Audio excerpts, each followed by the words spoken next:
we have done some formal query languages like relational algebra and relational calculus, of which we did tuple relational calculus. Now, based on these relational algebra and relational calculus, a number of commercial languages are also available. So, among these commercial languages, we have the few typical ones in these commercial languages are commercial database languages,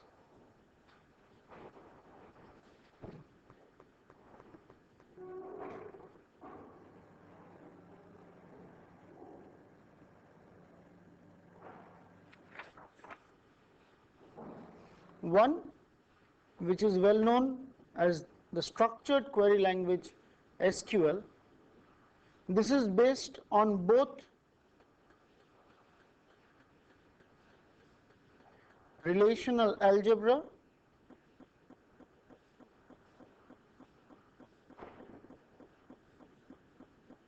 and relational calculus,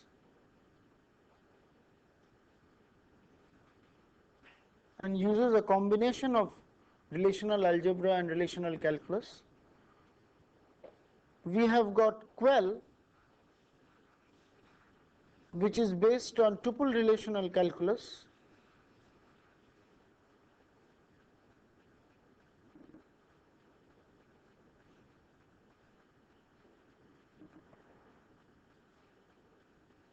we have got QBE or query by example, which is an interesting table driven method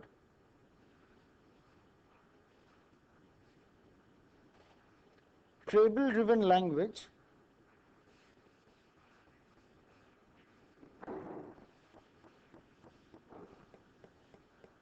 based on domain relational calculus,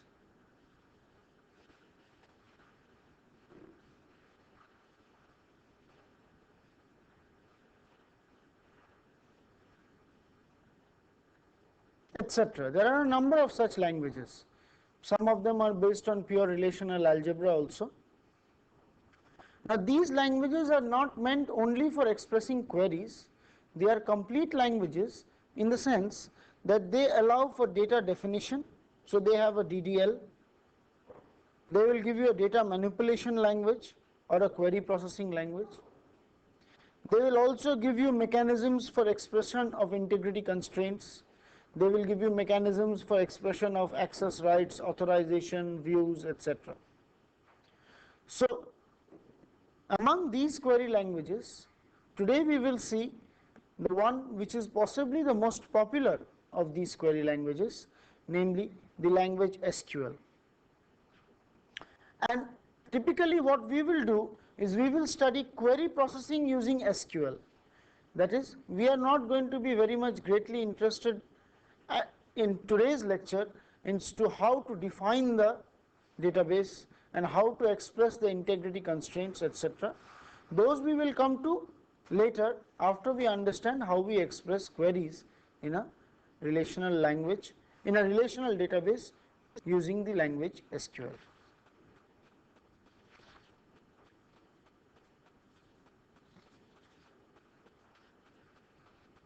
SQL is called structured query language. It originated from a language called SQL, which was originally developed by the group which developed the system R, the very famous first good system for relational databases management. Now, SQL has got a number of features. It has got a data definition language where you can create the tables, define the attributes, and all the structures of all the tables, the relations, the keys, and all these can be expressed using the data definition language.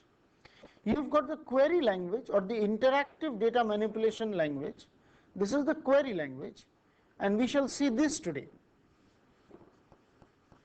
You also have the embedded data manipulation language. That is, you have a language corresponding or which is quite similar to DML.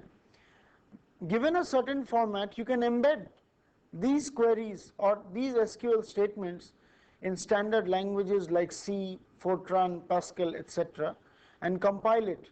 So this is an embedded data manipulation language is also available. You have got the concept of view definitions, that is, you can give different users a different look of the database, that is, you can show portions of the database only to a particular user. You can specify the authorization, who will do what, who is capable of updating what, and who can see how much of the database. You can express integrity constraints, how we will do so we will see later, of which the keys, the functional dependencies and other aspects will come in. And you can finally express the commands or the transactions and control the transactions using SQL as well. It's a complete language, and after we go through what are views, what is authorization, what are integrity constraints and transactions, then we will see how to do them using SQL. But we have already seen query processing languages like relational algebra and relational calculus, and therefore we shall study how to write down queries using SQL. That is what will be the topic of today's lecture.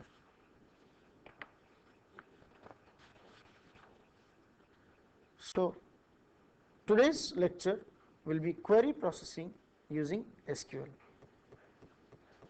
As usual, we shall pick up our original example where we had the 5 relations: the book relation with accession number, year of publication and title; the user relation with card number, borrower's name and borrower's address; the supplier relation with supplier name, supplier address; the borrow relation with accession number, card number, date of issue; and the sup relation with accession number, supplier name, price and date of supply.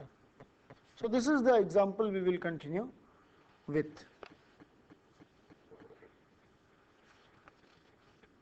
We will not formally define the language, we shall go through certain examples, and using these examples it will be usually clear as to what we mean by writing queries in SQL.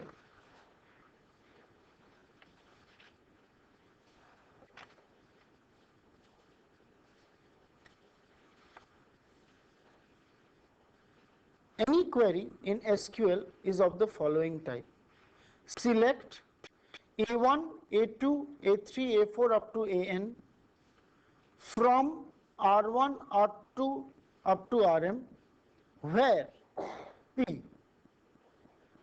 Now this where is optional, it is not necessary that where should be given.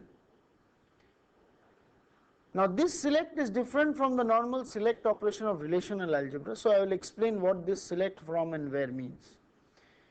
A1, A2 and AN are a set of attributes. These are set of attributes.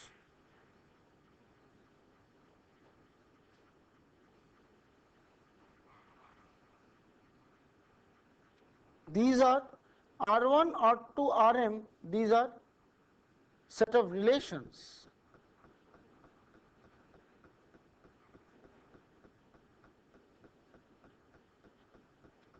And P is a predicate.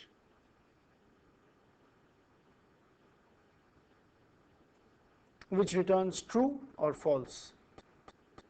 Just like you had predicates in relational algebra and relational calculus, you will have predicates here.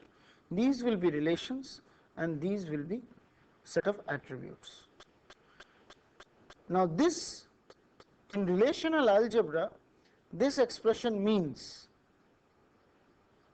R1 cross R2 cross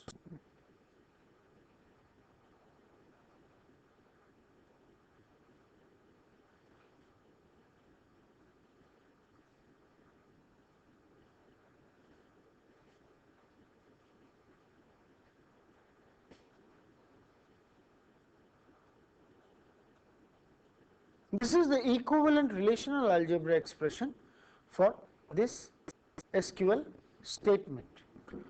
This expression says R1, R2, Rm there is a Cartesian product done between R1 to Rm. You select out those tuples which satisfy the predicate P and project out the attributes A1 to AN. Therefore, This select is not to be confused with the select operation of relational algebra. This select means select the attributes. It is actually equivalent to the project operation of relational algebra. From these, and here these are to be combined using the Cartesian product operation, and where P is equivalent to the select operator of relational algebra. Now we will see several examples.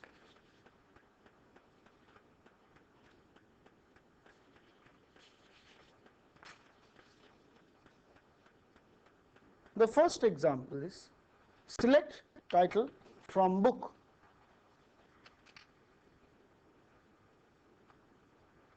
The equivalent relational algebra expression for this is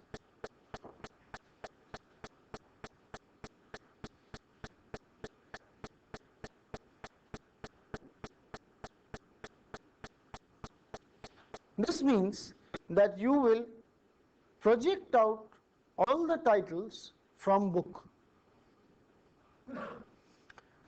Now SQL also provides you two additional features.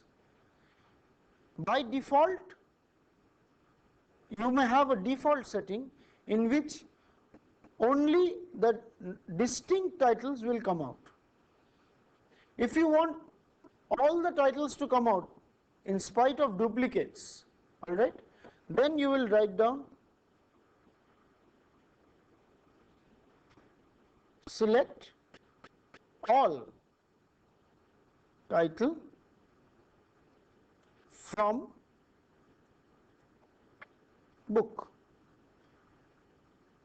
This will come, all of them will come out including duplicates.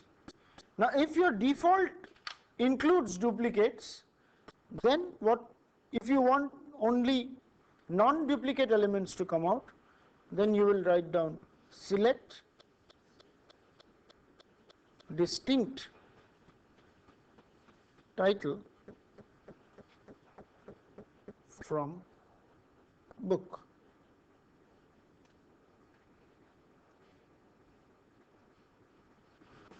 So this is the simplest query which we can give.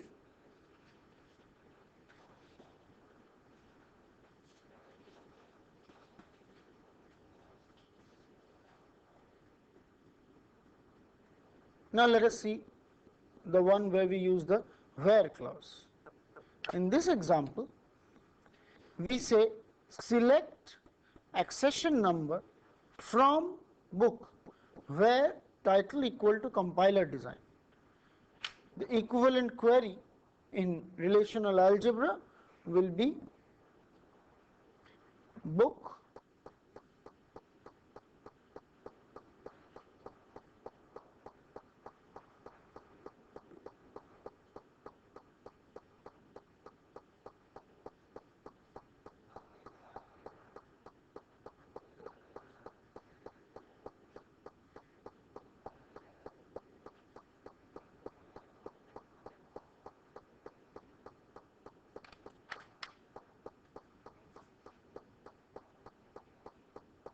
Now suppose we want to have both accession number as well as year of publication, then we will give this.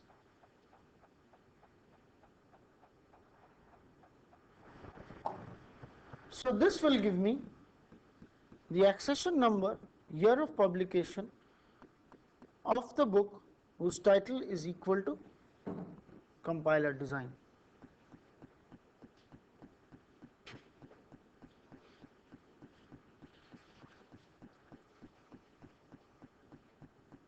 Let us go back to the query again.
select, the query is select accession number from book where title equal to compiler design minus select accession number from borrow. This is the set difference operator. So this will take out all accession numbers. This also has got all accession numbers, and it is equivalent to the set difference operator in relational algebra. In this particular case, it will find out all the accession numbers of all the books in compiler design which are still not borrowed, that is, which are there in the library.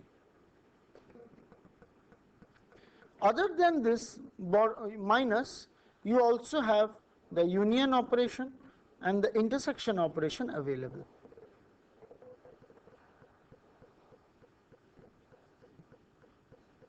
So if you had removed this and written intersection, this is also a valid query, but it would possibly not mean much here. What would this mean?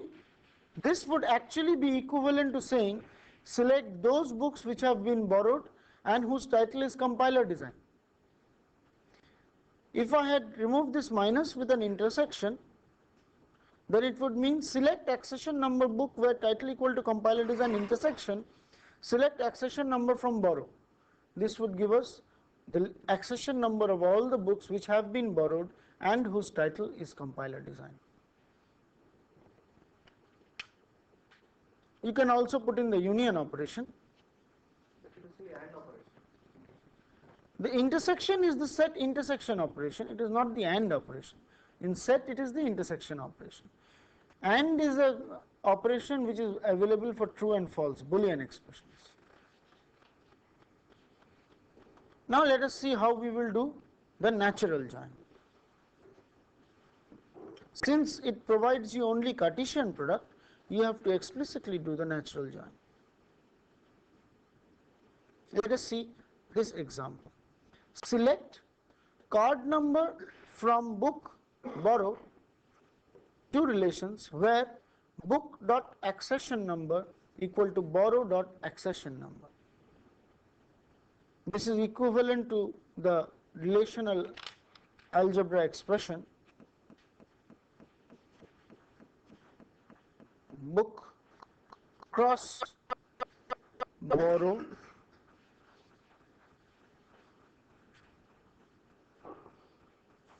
select out book dot accession number is equal to borrow dot accession number and project out card number, which in turn, because this is the only common attribute between book and borrow, since accession number is the only common attribute between book and borrow, this is equivalent to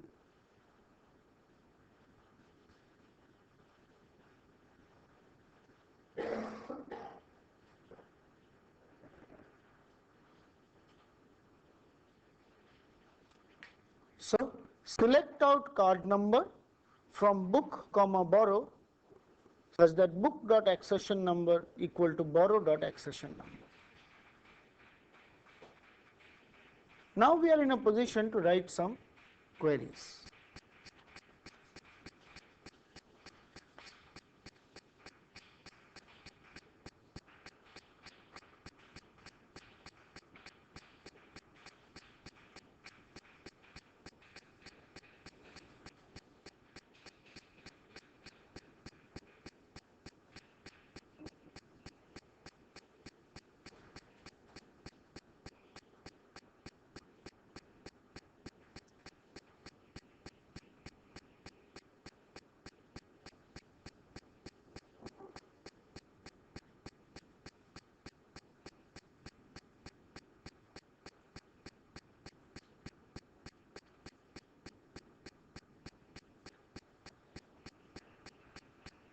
Let us take a very simple query. Find out the card number of borrowers who have taken a book titled Compiler Design. That is, users must have borrowed the book and the book must have the title Compiler Design. Now we can, since we are interested only in the card number, we can get it from the borrow and the book relation. We do not need the user relation because the card number is available here. So in our normal situation, it is book, natural join borrow, and we select out title. This selection is different from the select operator of SQL. Title equal to compiler design.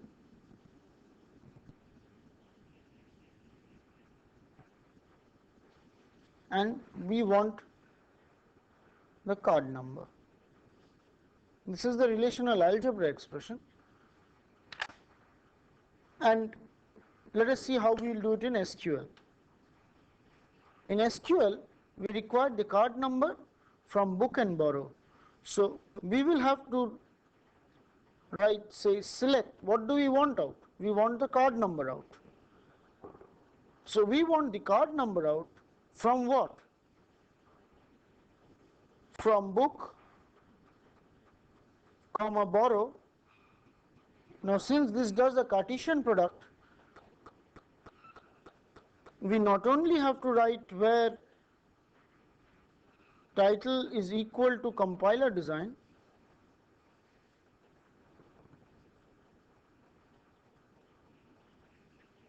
we also have to write out and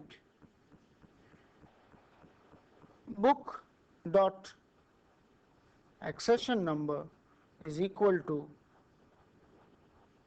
borrow dot accession number,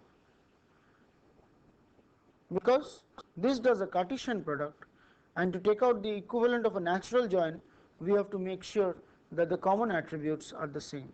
So this is the equivalent SQL expression for this particular problem.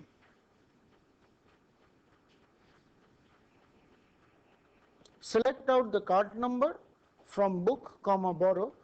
Now since card number exists only in borrow, so it's quite fine to do it this way, and where title is compiler design. And this is in equivalent relational algebra. This is the part where we use the selection, and this is the part where we do the projection, and these are the relations.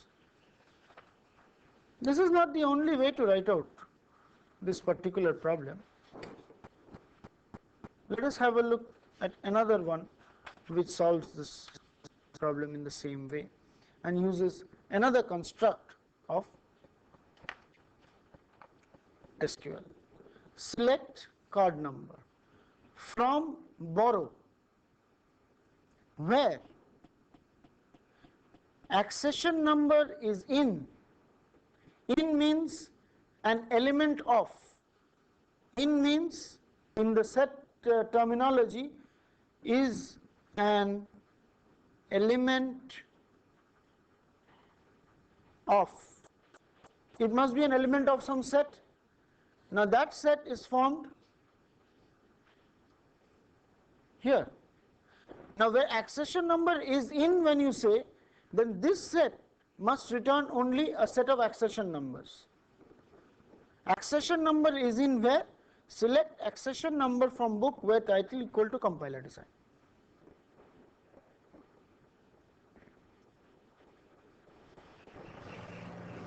Select accession number from book where title equal to compiler design.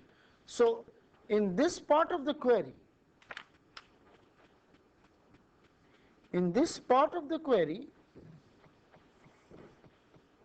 it returns the accession number of all books whose title is compiler design.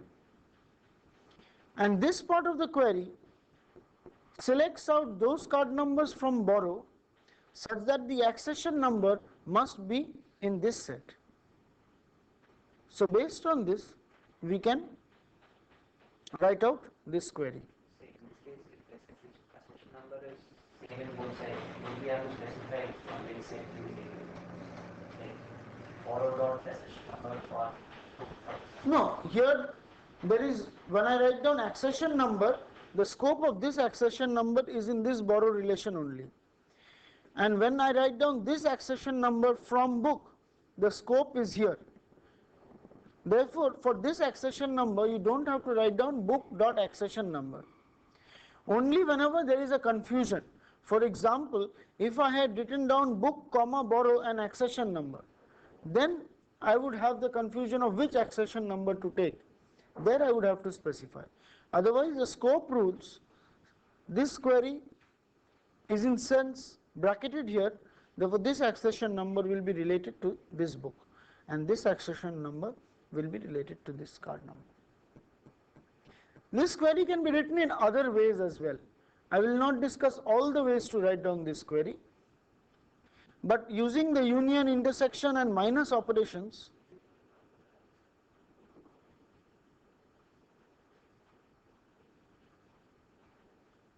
you can also write down this query in a slightly different way.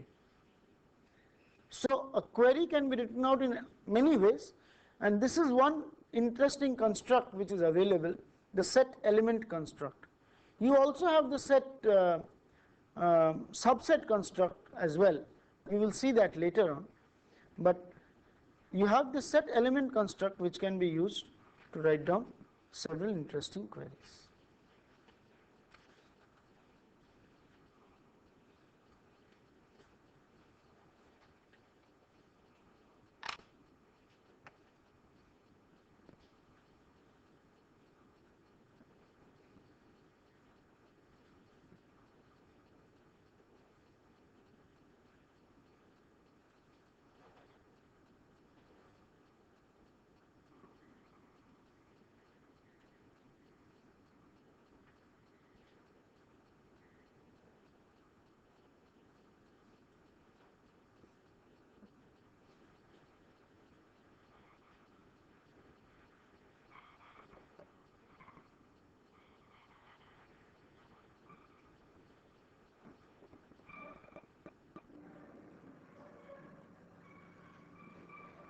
The next example which we will try to solve is, find out the name and address of those borrowers who have issued a book on 15/8/94. We want the name and address, so we need the user relation, and the date of issue will be from the borrow relation, so user and borrow is sufficient to solve our problem. And we'll have to do a natural join of user and borrow through card number and get the name and address whose date of issue is. It's a simple problem. So a direct solution to this problem would be select B name, B address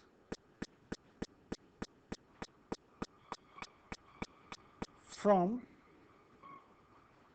user comma borrow where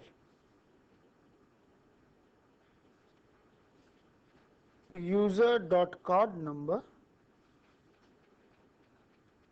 equal to borrow dot card number and date of issue is equal to, it is a simple query,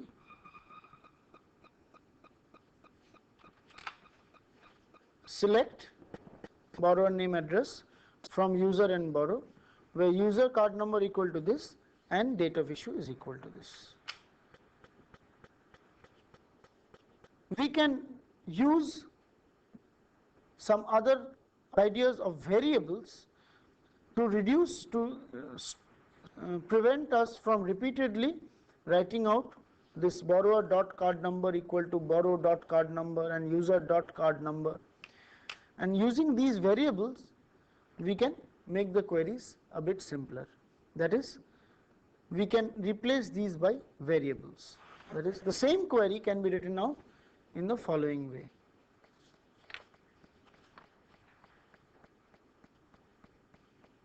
select, I put distinct, anyway you need not, borrower name and address from user u.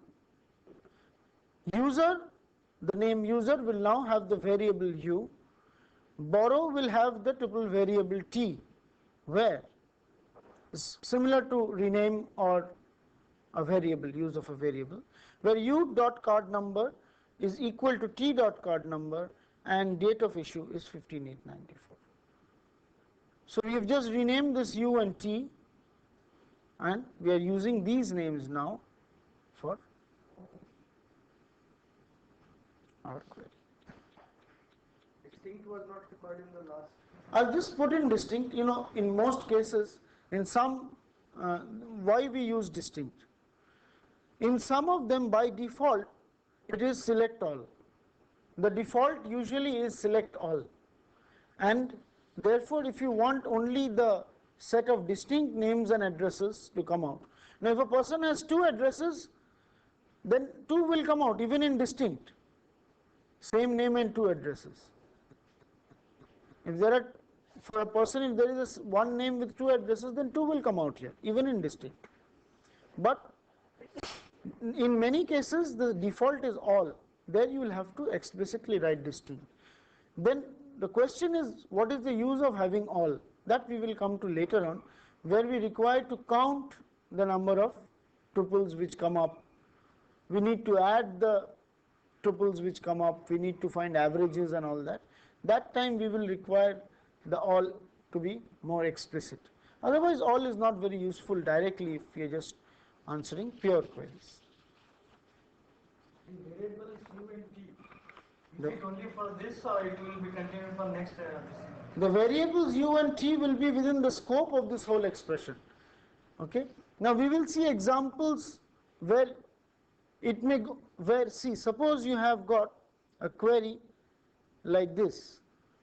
The question is regarding the scope of variables u and t. The scope of u and t is the same as the scope of user and borrow. Say select x from y and say, let us put it as y, where. Now here if I have another select p from q, where, now this y still goes into the scope because it is in the part of the where. So now you can write y dot something is equal to q dot something. That is allowed. It should be within the scope of this select statement. The name y, wherever y is allowed, there the same scope will apply for this variable y. The next problem, which was a typical problem of Cartesian product on the same set which required renaming, and we solved this problem both in relational algebra as well as relational calculus. Find out the names of all borrowers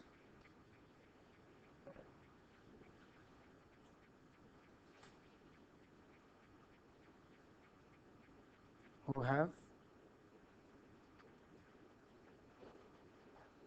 the same address as Vijay.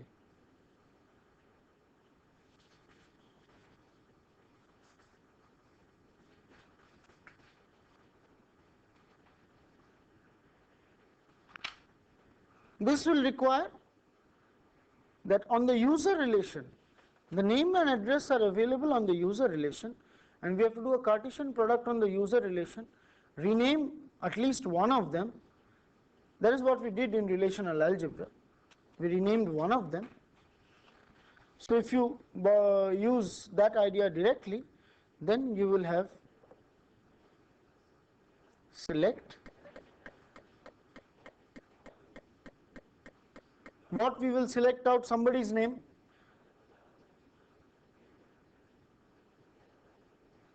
from user and user. So the use of the variable and the renaming variable is absolutely essential here. User T, comma, user S. And suppose we take out T dot B name, then we will have to have where S dot B name is equal to Vijay, and to get the natural join, T dot B address. It is not the natural join, it is just the Cartesian product, but we are just taking out those places where the address is common.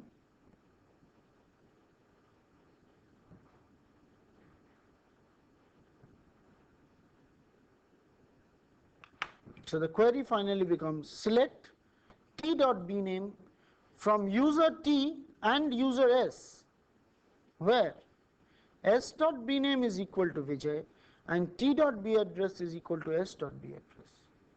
We have renamed one user as T, the other user as S.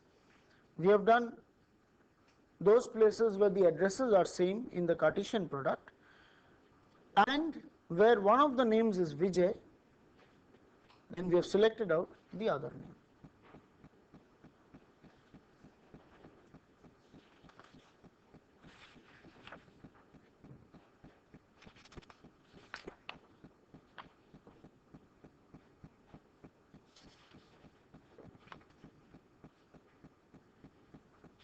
Let us see what this query means.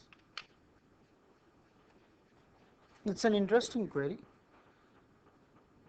Select T accession number, comma T dot S name from sub T sub S, where T dot price is greater than S dot price and S dot S name is equal to Narosa. Let us see what the sub relation is. The sub relation has got accession number, S name, price, and date of supply. Now we are doing T accession number, T S name from sub T sub S. So anyway we are doing sub, we rename it as T, cross, we rename it as S. This is the first thing that we do.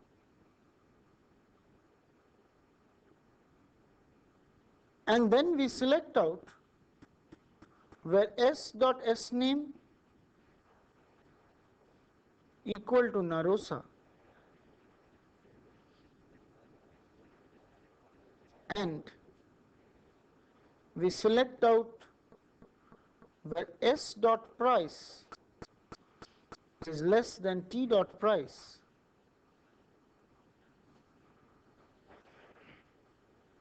and we project out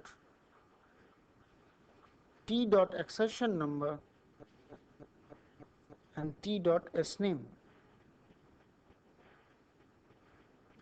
So we've done a Cartesian product between these two subs, and we selected out the place where S dot S name is equal to Narosa. That's fine. So one of the suppliers must be Narosa and S dot price must be less than T dot price. This is quite interesting. So Narosa must be less than somebody.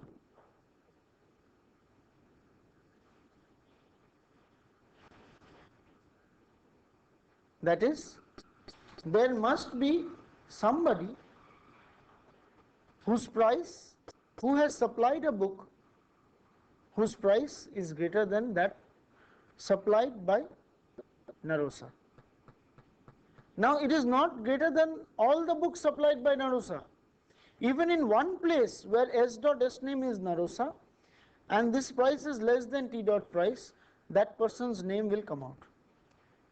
So this query is equivalent to saying that select out the name and address of those persons who have supplied even one book whose price is more than the least price of Narosa, least price of a book supplied by Narosa. I repeat, find out the name and accession number, supplier name and accession number of those books which cost more than the price of at least one book supplied by Narosa. If there is one book which is supplied by Narosa whose price is less than T dot price in the Cartesian product of these two, then that name will be taken out and accession number of that book will be taken out. Now if there is at least one book whose price is less than the price, or whose one book by say a supplier called Allied has supplied one book whose price is greater than the price of some, even at least one book supplied by Narosa, then Allied's name will come out. So that means it is equivalent to saying that all those who have supplied even one book whose cost is more than the least price cost of a book supplied by Narosa will have to come out. Now even Narosa's name may come out, because if Narosa has supplied two books, then the book which has got more price than the other book will come out. Suppose there are 20 books in the library, alright, and Narosa has supplied 5 books, then 4 of Narosa's names will come out if all the 4 prices are distinct. If all the 4 prices are equal, no name of Narosa will come out, because this is greater than, not greater than, equal to. So suppose in the simple case that all prices are distinct and Narosa has supplied 5 books, then 4 of Narosa's names will come out, and the accession number and supplier name of all books which cost more than the least cost price of Narosa's book will come out. This is the meaning of this query. But SQL allows us to write out these queries in a slightly more simplified and more logically appealing and easier to conceptualize fashion as well. We shall see that a bit later.